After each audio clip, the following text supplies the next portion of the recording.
Walaupun masih dalam kondisi pandemi, proses ekspor sejumlah produk pertanian Sumsel ke beberapa negara masih cukup baik. Hingga menjelang tutup tahun, total ekspor pertanian Sumsel sebanyak 1,3 juta ton atau senilai 13,72 triliun rupiah.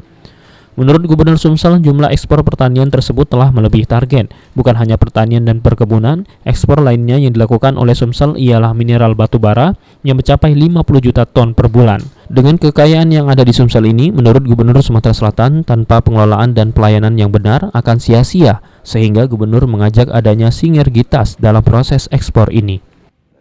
Kekayaan Sumatera Selatan ini baik sumber daya alam maupun sumber daya manusia dan alam di dalamnya ada pertanian, perkebunan, tanpa pengelolaan yang benar dari hulunya,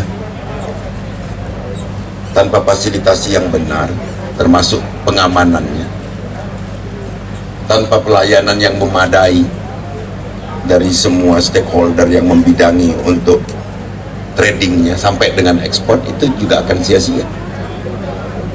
Maka juga kita bertekad untuk menyatukan sinergitas ini menjadi sinergitas yang. Sementara itu, sebagai aparat penegak hukum, Polda Sumsel akan menjamin keamanan dari hulu hingga hilir saat jalannya proses ekspor.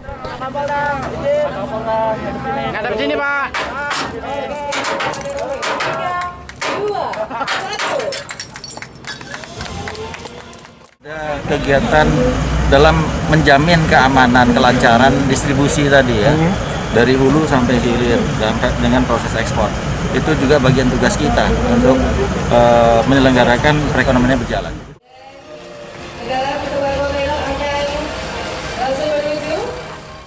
Sejauh ini produk-produk asal Sumsel yang menjadi andalan untuk diekspor diantaranya kelapa dan kayu olahan. Firman Hidayat, PAL TV.